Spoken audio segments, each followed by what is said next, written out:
Olá pessoal, tudo bem? Bem-vindos ao canal Aprendiz Reforço. Eu sou o professor Kaká e vamos com mais um exercício de física. Essa questão caiu no vestibular do Albert Einstein de Medicina em 2020, tá? É uma questão de ondulatória. Diz o seguinte: entre as diversas aplicações das ondas sonoras na medicina, destaca-se a medição da velocidade do fluxo sanguíneo pelas veias e artérias do organismo. O medidor Doppler de escoamento mede essa velocidade usando um elemento transmissor e receptor colocado sobre a pele. O transmissor emite um ultrassom que é refletido nos glóbulos vermelhos e captado pelo receptor. Como os glóbulos vermelhos estão se movendo, a frequência de comprimento de onda aparentes do ultrassom refletido e captado pelo receptor não são iguais aos do emitido. Dessa forma, a velocidade do fluxo sanguíneo pode ser determinada. Considerando que, em determinado momento desse exame, o glóbulo vermelho representado na figura esteja se afastando do receptor, a frequência e o comprimento de onda aparentes captados pelo receptor em relação aos valores reais dessas grandezas são, respectivamente... Bom, como que a gente vai fazer esse exercício?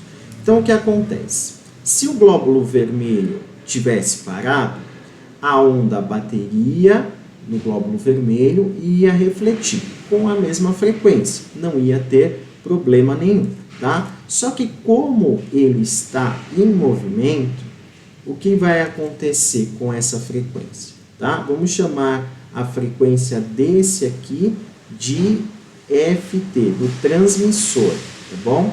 E a do receptor vamos chamar de FR, tá? Então, a frequência do T é a frequência normal que está emitindo aí a onda sonora. A frequência do T, ela vai ser maior que a frequência do R. Por quê? Como eu sei que o FT ela é maior que o FR? Bom, o efeito Doppler, que é aplicado nesse exercício, dá para explicar exatamente isso. Tá? Então, o que acontece? Aqui a gente tem um transmissor, tá? Esse bate na fonte, bate aqui no glóbulo vermelho, perdão, e reflete. Se o glóbulo vermelho tivesse parado, a onda vem, bate e volta. Então, se a velocidade dele for zero, essa frequência aqui de transmissão e essa frequência aqui de reflexão, elas seriam iguais. Por quê? É simplesmente um caso de reflexão. Agora, como o glóbulo vermelho está em movimento, essa onda vai atingir ele, certo? E essa frequência, ela não muda, porque é a frequência de transmissão lá do próprio transmissor.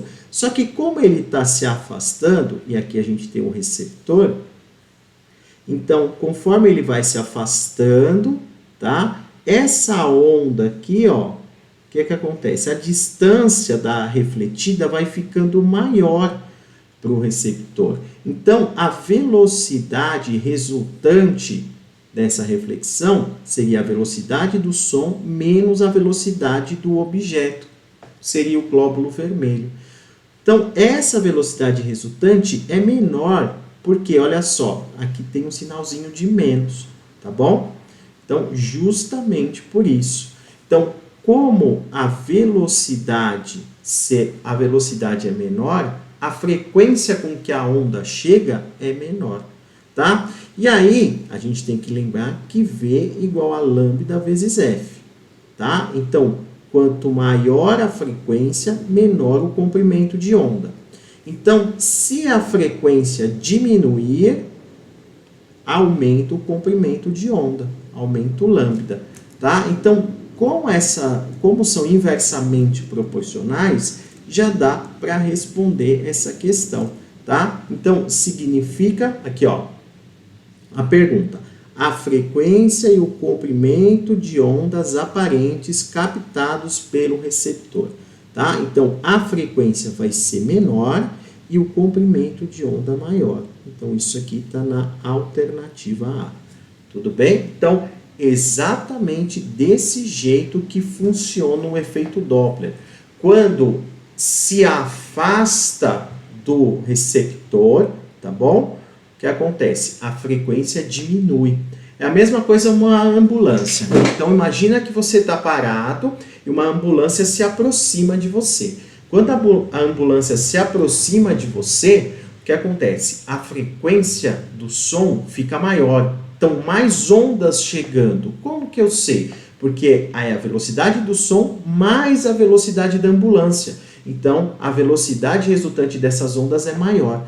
Quando a ambulância está se afastando de você, a velocidade resultante é a velocidade do som menos a velocidade da ambulância. Ou seja, a velocidade resultante é menor. Então, chegam menos ondas para você, tá? Elas demoram mais tempo para chegar.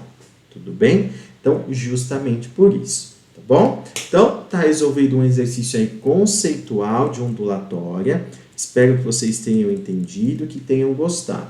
Se você ainda não é inscrito, se inscreve no nosso canal e ativa o sininho para receber as notificações das correções de física e de matemática do vestibular, tá bom? Muito obrigado e até a próxima.